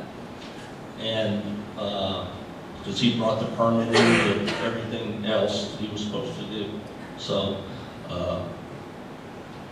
that's a question on the hang tag. If we already have a hang tag procedure, if we not write on there the case number, or whatever, clear the violation, and that just be something. I could have her start doing that. It just seems like a clean way to do that, because if you're leaving a tag for violation, you could leave a tag for clearance of the violation. Yeah, I can have Laura do that. We've never done it. It's just something that She just marks it in her. Yeah, or it's just something he has in hand that says and she puts it on her report that it's been cleared. I'm just trying to figure out how do we ensure that if I've got something as a violation hanging over my head and I know I've cleared it, but I really have nothing that shows that I've cleared it, maybe the hang tag just solves the problem if that's already a process that's in place. Yeah, and then we'll just put that in the file, and we maintain them. I believe the code enforcement is 2 years. Mayor, getting back on track? Pardon? With the evaluation of city manager, I mean, the gentleman commented he would be pleased with city manager, so that citizen has commented, there's not going to be any more comments, sir. Yeah. You've had your 3 minutes to comment about that issue, and I think that Councilman Glenn probably got a motion.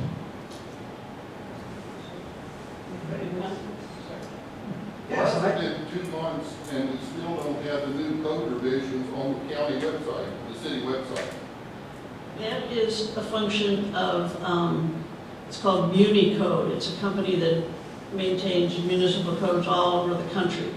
They have them, it takes them a while to get them out there. That's why we sent out the brochure. Okay, Glenn, you had a comment? Yes, like item 9, I make a motion that we delay, Well, that's technically the right way to say that, sir. I mean, I appreciate delay, but we can have this discussion afterward. At your pleasure, sir. I respectfully move that we table item 10 until such time that all of the evaluations, the written evaluations from all the council members can be provided to all the council members. If we can schedule for a longer period to discuss the compensation and possible bonuses. Very good. So is there a motion to table? Did I see? You say second? Second. Okay. All in favor of tabling the compensation issue on item 10? Aye. Opposed? Okay. The next thing on the agenda is city manager monthly financial reports. It's listed under city manager though, but Melanie, come on. City attorney.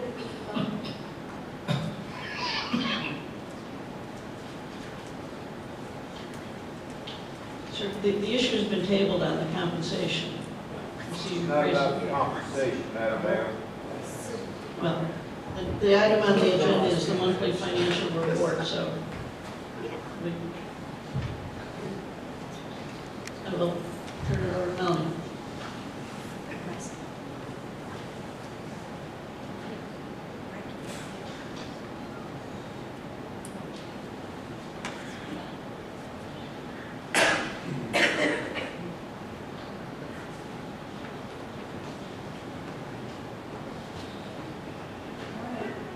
In an attempt to please as many people as possible and make everything the right size, I have put a financial package on PowerPoint.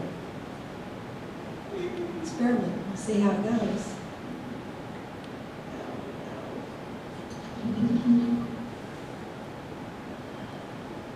Where it's hiding.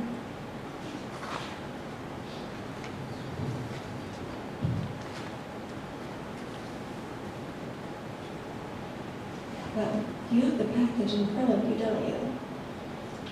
So, I'm going to start talking until I find this. Second one. It's not picking it up. Sorry, we couldn't find it. I had it up at the fire chief, that's his. And I think he closed mine out. I'll find it someplace else.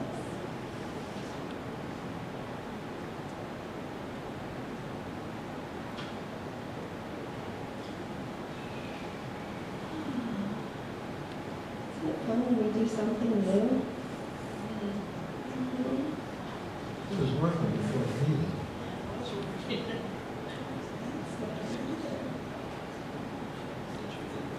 No, that was. Look at that. Is it pretty? Can you see it? All right. So, basically, just summarized what you have on your page 2 as far as what the variance expenditures are for the 3 different funds that we're reporting. Revenues are at 42%, 42.6% collected, and as I said in last month's presentation, the overage is mainly from the ad valorem taxes that were due in November, the FEMA reimbursement grants that we've received, and the rental registrations that go out at the end of September. The rest of the expenditure, the receipts are pretty close on target. The expenditures are at 26.85. They should be around 25%, so they're right on target. And a below the line item for the transfers out at almost 58% skews that total for the expenditures in the general fund up to. Ellen, sorry to interrupt. Could you put the presentation in slideshow mode so it's more readable for the audience? Let's see if we can do that. Is that better? Yes. Right. So, when you go down to the Marina Fund, the revenues are at 27%, and it's about right on target. Expenditures are only at 6.61%, which is high for the line item that's reporting, and that's due to payment of the insurance in full. The capital and the non-cash entries have not begun, and so that's bringing those expenditures in lower. Capital Projects Fund, revenues are at 102%. That's way over anticipation, and again, that goes back to receiving FEMA grants and the special assessment income that's coming to that fund. Expenditures are at 133%. Again, that seems really high, but it's from capital that's been carried over from the prior year. Both those things, the revenues and the expenditures, are due to the Gulf Boulevard beautification. The sizable amount that went through this year was budgeted in prior years, and there was also a pretty big expenditure for the Bellevue Island Estates undergrounding, as we are made a payment to Duke. Just refresh my memory, because I know you've told me this before, but the penny for Pinellas, is that under grants? Is that where I see the money, the revenue for that? Yes, Penny for Pinellas is the Gulf Boulevard beautification reimbursement grant. Correct. And this is the schedule of cash investments, and I've just broken that up into 2 pages so it's easy for everybody in the audience to see, so it'll be bigger. This is just the general fund, and we've got the 3 colors for cash that's readily available. Anything in yellow is liquid cash, but it's in a CD, so it's a little bit more difficult to get a hold of. And anything in red is for restricted funds. That's basically the hurricane fund that we have, and then anything that we're accumulating in a designation account. Yes, ma'am. Melanie, you've had a couple of the CDs that have actually already matured. Have those been rolled over? Oh, yeah. And I go out and make sure that we're getting the best rate, keep them laddered so that they're constantly going. That way, if we have a big expenditure come in that we do not have in cash, there's always something big coming in, and if I don't meet, one of the CDs I didn't renew last year because we needed those funds to pay Duke Energy $976,000. So, but yeah, pardon me? Yes, we did. We did get reimbursed. Yes, we did. So this is the second page of the cash. We've got the Marina Fund, and that's got cash and a CD. Capital Projects Fund is all red, and that is because everything that is ever budgeted in the capital projects is spoken for. And I've kind of broken the 2 colors down so that you can see the difference between the bright red is for the undergrounding project. The rest of the red is the remainder of the different capital programs that we're carrying forward. So this page explains the 2 pages prior, breaks it down by fund, by available cash, and then has a total. If you look over here, you see there's a total of a little over $7 million, but over 64% of that is restricted for capital or hurricanes designated in some fashion. There's 1.7 million that's available in cash accounts, and then there's, if I can see that, $867,000 in CDs that are available as they roll. These are a summary of the restricted funds, so then when you look back at the general fund, in addition to the hurricane fund of $1 million, there's this $85,500 of accumulation funds that we use to accumulate for big ticket items, and after 5 or 10 years goes by, then we have that money available to purchase those items. And then this is just a detail of the general fund. We'll have a detail of the marina and the capital as well. And as you can see, as you look down here, all these revenues, you see ad valorem is higher. You see that the reimbursement grant is higher, and the licenses and permits, and those are all the things that we talked about. Down here in miscellaneous, that's a little bit higher too, and we have been getting a lot more of the permit money for the site plan reviews and special, when they look for special assessments, not for special assessments. The local options gas tax is way below. Is that going to catch up? Local option gas tax, revenue sharing, and the 1 cent are all between 1 and 2 months in arrears. So those things, they almost always come in. Local option tax is pretty consistent with how much comes in, but they're always a couple of months behind. And these are the expenditures for the general fund. Again, down here you see 26.85% expended when we're 25% through the budget. So these items are looking very, very much on target. This is a below the line item, this transfer to the capital projects fund.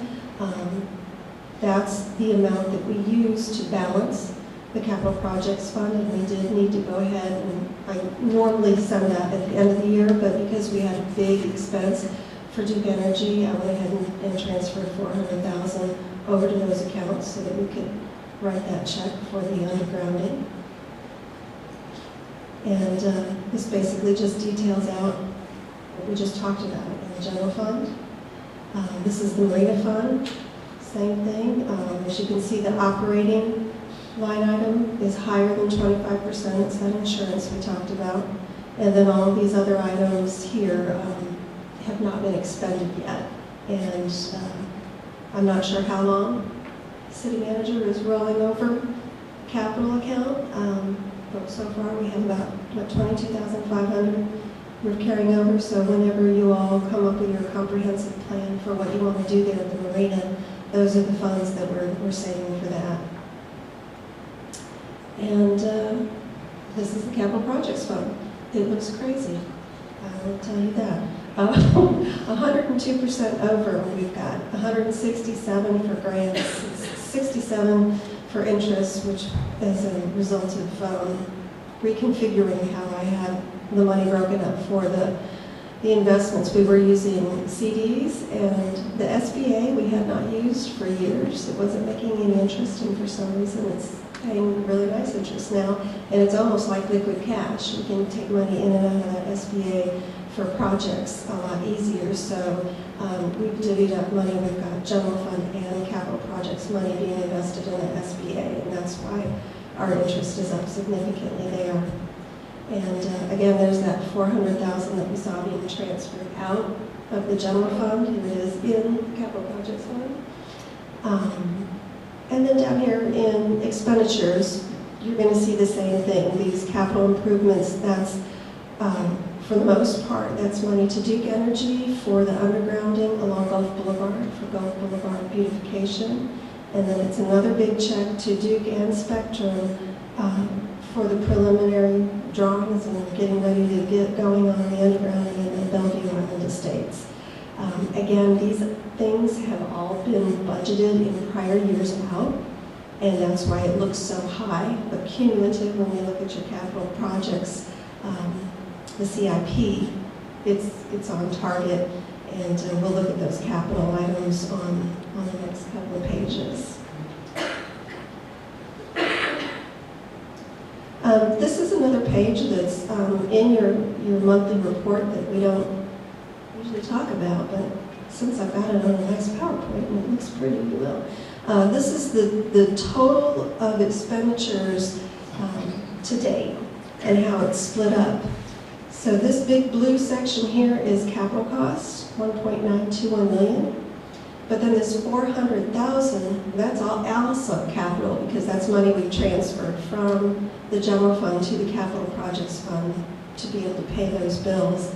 And your debt service is actually for capital too, for construction projects. So when you add all three of those items up, 83% of what we have spent out here to date is all going to capital. Salaries and benefits, personnel costs are at 5%, and operating costs to date are 12% of what we've spent so far. So that's actually pretty good. And here is the capital project schedule. Again, I've broken this down into 2 pages so that it's easier to read. This first part is almost exclusively an accumulation of funds. Roof, HVAC, digital sign, these are monies that we're rolling over every year and saving, much like what we're doing in the marina, so that when we do need to do those projects, we'll have that money set aside. Basically, the only money on this page that is current, as far as an active, it's actually a completed project now, is Bayside Park. You can see we spent a little over $17,000 there, and that was for the new basketball court, and they were also able to pour valley curb and a sidewalk up to the tennis courts and put in a new water fountain, like a little extra that we had put in there. It looks real nice, and there's landscaping all around that now too. The second page is where the big projects are. Stormwater, as you can see, is an ongoing project. They've finished up first and second in Harbor. It looks very good. And I guess we're moving over, what are we on now? Third through fifth Third is through in fifth. design. Right.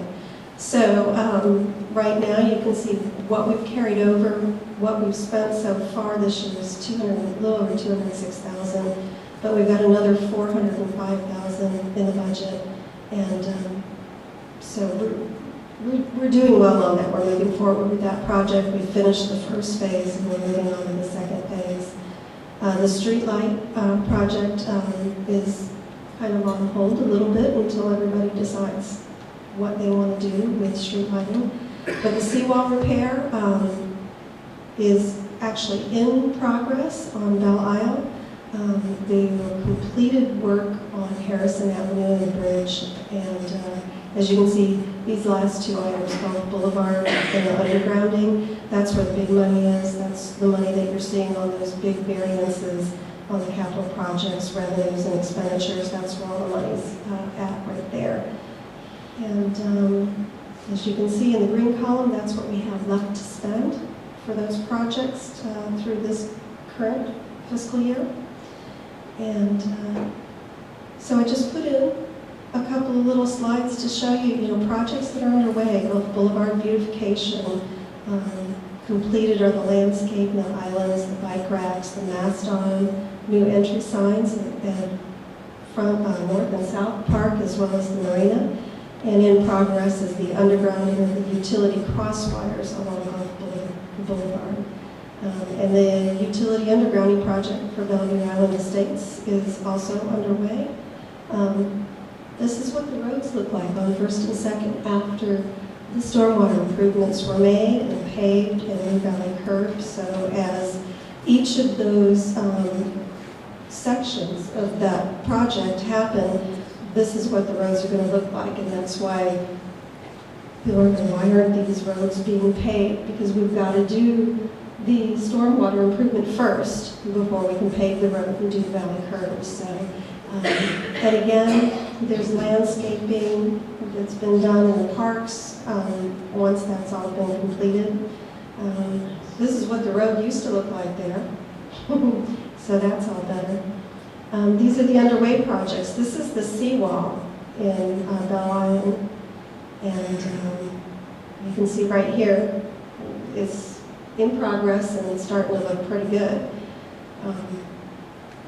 These are the new signs, and this isn't a really good picture, but what's happening here is this is a new pad that's been put in because they're starting to underground the cross wires here up at the marina, but they're going to continue to do the cross wires throughout Gulf Boulevard.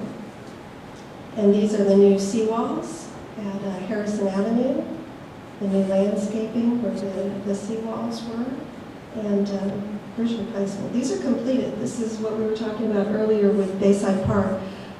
Basketball court, we got a new fence around the sandbag area so that non-residents couldn't pilfer our sand in an emergency. And there's our new tractor. Those are all the pictures I have. Any questions?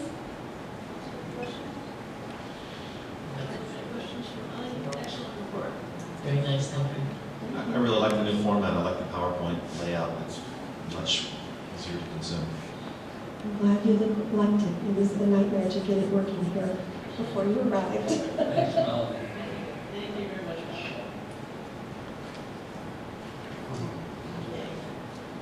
City manager comments. You're up, Ed. Yes, Mayor and Council, some of the people in Bellevue out of the States have seen people wandering around their neighborhood.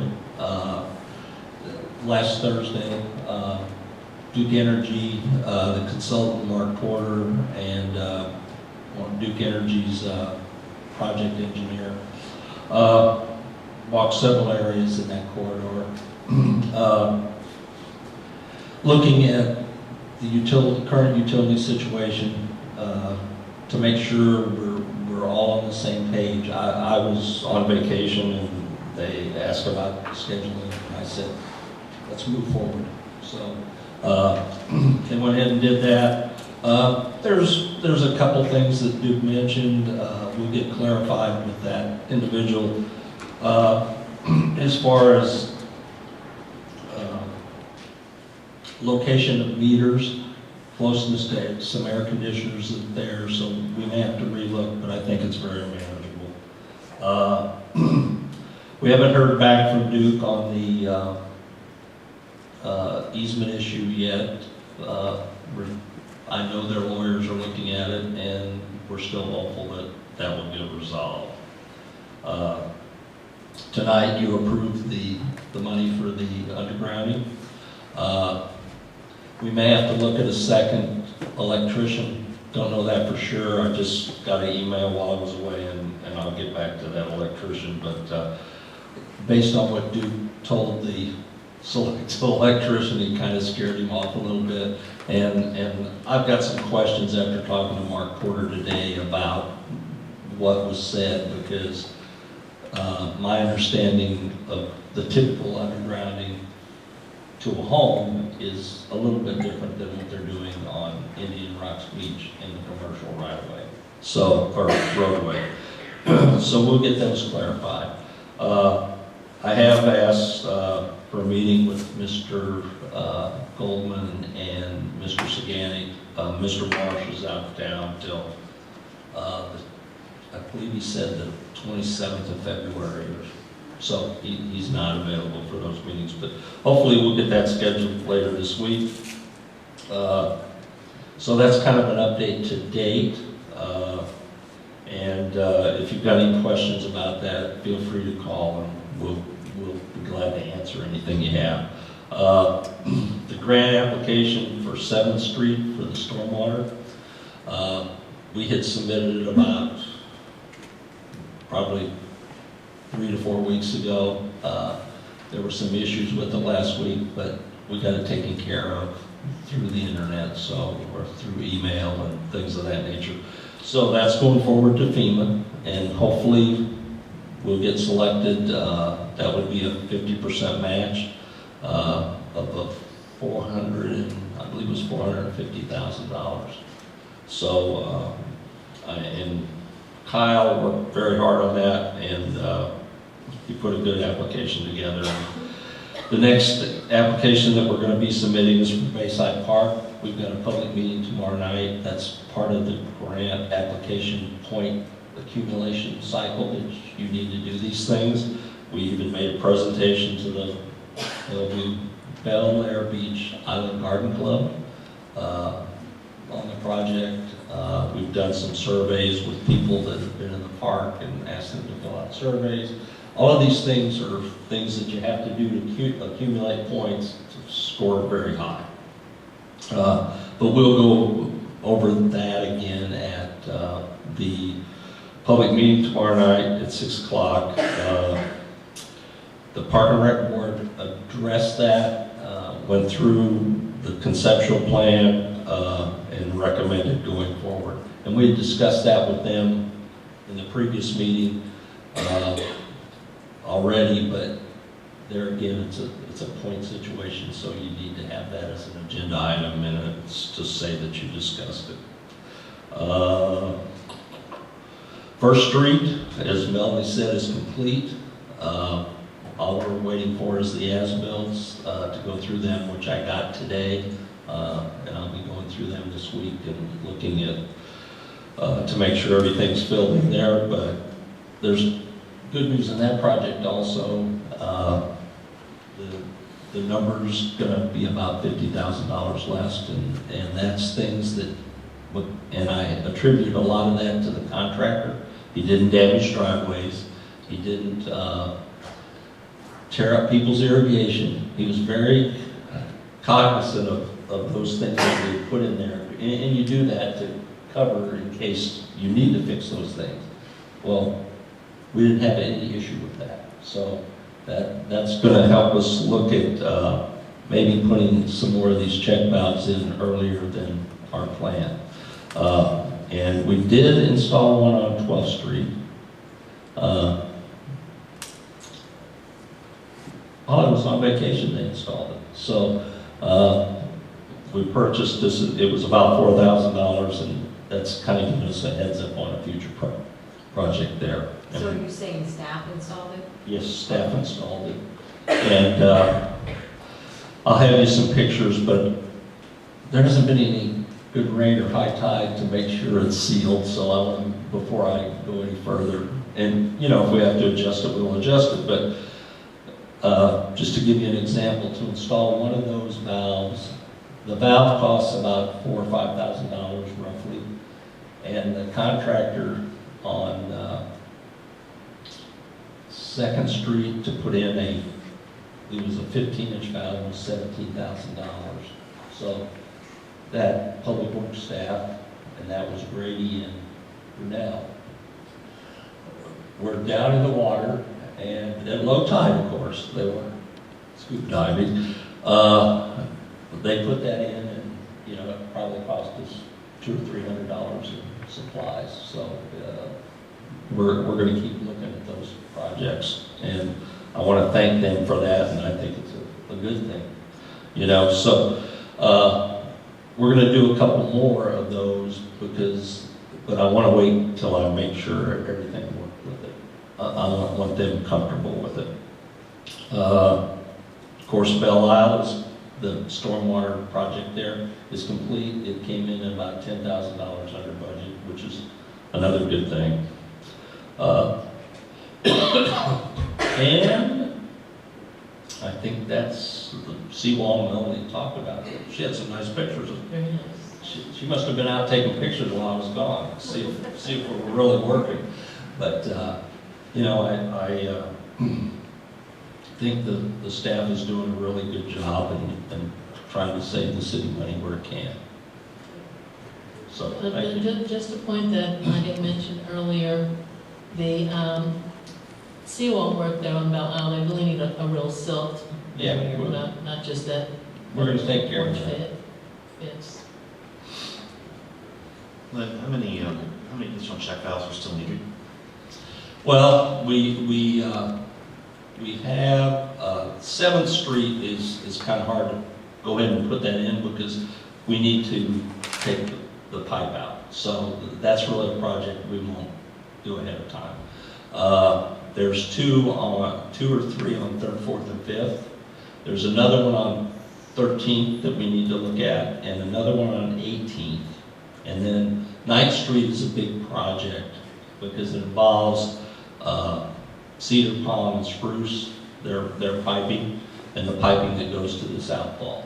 So trying to stop that until that piping is put in is we're kind of limited there because it goes into the stormwater pond that's out back here, and the box is huge, and we need to do some modifications to that, and we don't have the expertise or equipment to do that.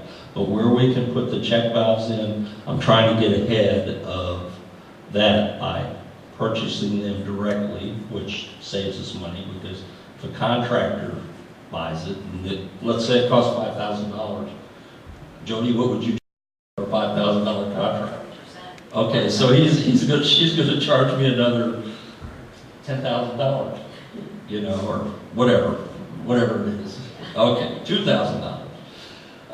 But see, so in that respect, we're trying to get ahead where we can. So we measured all the pipes, and even on the 3rd, 4th, and 5th Street, if we can put those in ourselves, we're going to put them in and then just let the contractor do the new inlets.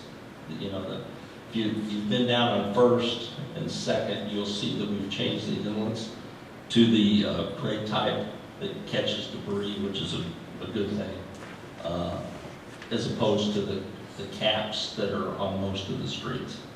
So, but the big flood areas are basically 1st through 13th, and there's a flood problem on 18th, and Bayshore and, excuse me, 22nd, we're looking at that also. So, you know, we've got several to do, but if we save, like we saved $50,000 on that project, we have that money to be able to go ahead and buy those, and it's not going to increase our. It sounds like about a 4-to-1 conversion, so we can do 4 ourselves for what we would really charge, a contractor would charge us for 1, so Right. we can do any of them ourselves, we're ahead of the game. Yeah, and you know, we can't do those huge things like 9th Street, unfortunately. And I don't think we want to spend money on 7th Street at this time because it's in next year's capital budget. And hopefully we get 50% of that in a grant. Thank you. Thank you, Lynn. Any other questions for Lynn? Okay. City Clerk, Patty, any comments? Okay. Unfinished business, we have the city street lighting standard, which we talked about at our last council meeting or work session. And looking for approval for a citywide street lighting standard, concrete pole, with an option of the solar lighting. And Yes, Mayor and Council, we discussed this at the work session, and I felt we got consensus over the long term that the city, as an example, would contribute if a neighborhood or a street wanted to put solar lighting in, we would contribute what the current 10-year warranty on those lights is that it would cost us to light those streets. Okay. I've talked to cities in the local area. There isn't any solar in this area.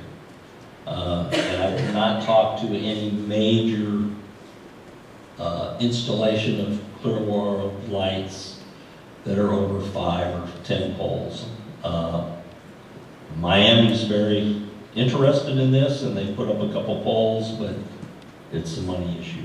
The city of Miami wants to do this. So I think our best solution is what we discussed, and I think agreed to at the work session, was that if a neighborhood wants to do it, we'll contribute the 10 years of fees that we would pay.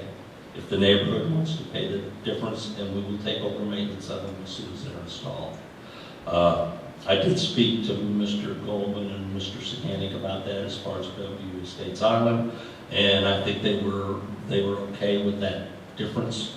And then for the rest of the city, if we have to change out a pole in the future, we'll replace it with a concrete pole because they're stronger in the long run and actually they'll last longer for us.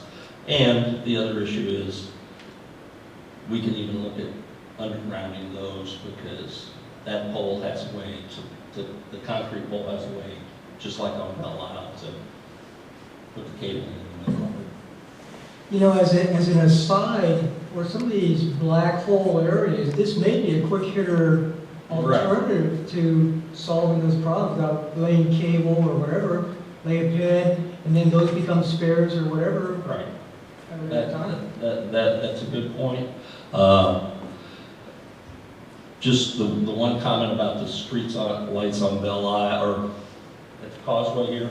There are 5 lights that were put up in the project, and that project it just hasn't been finished yet, and Duke still has to come back and put those lights on the poles. If you look across the street, there's 5 poles. Sanibel's? Huh? The Sanibel's? Yeah, and I guess that was approved prior to my time here, because that project took a long time after they hit the wire. Yeah. But we do need to do something on this side on the corner, and maybe that is an option to just buy an extra one and quick hitter and forget about it. Yeah, because I think what I've seen is that southeast corner is dark. Yeah. When it's dark out, it's dark there. So, Could but also be this intersection issue. that's what we're talking about. Yeah. So, that may be an option to go ahead and do that, because we do have capital funds for the street lighting in the budget. And that was a plan that actually it was last year's council, and the year before they started putting money in the budget for street lighting. So that's a good thing that's happened.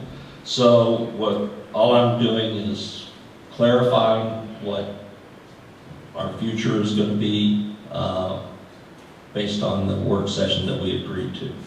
And that's all this agenda item is. So, Lynn, a couple questions. So we're saying that we're going to replace the wooden poles with concrete poles? As needed.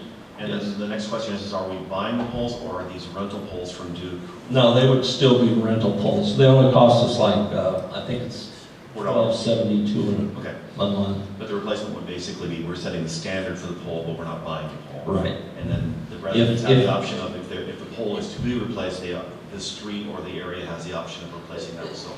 And I would think that it will happen if a street wants to underground. As an example, Bellevue Island Estates is underground, and the kind of the group leaders there have said, hey, I'd rather have the solar poles. Okay. I know that Councilmember Shirley's getting ready to do her street for undergrounding, and get a preliminary petition. We got a new process for that. We're going to first go make sure we got support, and then we're going to go to these utilities and get a price instead of kind of what we did last time, where we got the support and then we talked to utility or something like that. But it all worked out in the end, and I think the project's in a positive state. So that's what the long-term plan is. Then just 2 more things. So my other question was process and requirements. So it sounds like you addressed the process element of it. And then is it typically, if you're going to go solar, is it typically a 1-for-1 replacement, or are there more solar lights needed? Well, we would do photometrics, and we had a photometrics done on Bellevue Estates Island. Currently, Bellevue Estates Island has 17 poles, which didn't meet even Duke's photometrics, which said, was it 46 or 47, something like that. I know the vice mayor and I have spent many hours on these streetlights. And the solar light number was 31.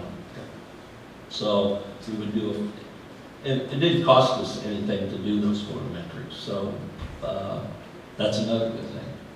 That's great. As long as the key here is really process and procedure. So that's great. Right. So anything else on street lighting? Item 14. Oh, I'm sorry. Okay. We need a motion to approve the street lighting standard as we just discussed. I'll make the motion. Okay. Second. Second. Any other comments? All in favor? Aye. It's approved. Item 14 is discussion of the strategic plan. We have a work session scheduled for next Monday at 5:30, which will be devoted primarily to the strategic plan. I think we've all gotten materials from Patty to study and adjust before that work session. I don't know, do we have anything else to talk about now, or keep it for the work session? yeah, Vice Mayor and I have spent a lot of time on this also. Okay. And I think what, and Vice Mayor can correct me if I'm wrong, what our goal was tonight is to give you a product to say, okay, this is your second to last chance to look at it before we finalize it and move on. So the Vice Mayor updated it, and I thank him for doing all the computer work for me, because that saved me a lot of time. And so now the next step will be to discuss that at the workshop, and the hope is at the March meeting is to adopt it. And then it will be a living document, and no matter if it's this council or any other council, then they have the prerogative to look at it, but we aren't starting from square one again. We're just massaging it. And in that same vein, I've gotten from a format for a strategic plan. And I was talking to Pam today, and she said she has put that format on the city's website. I haven't checked it out yet, but she said she did put it on.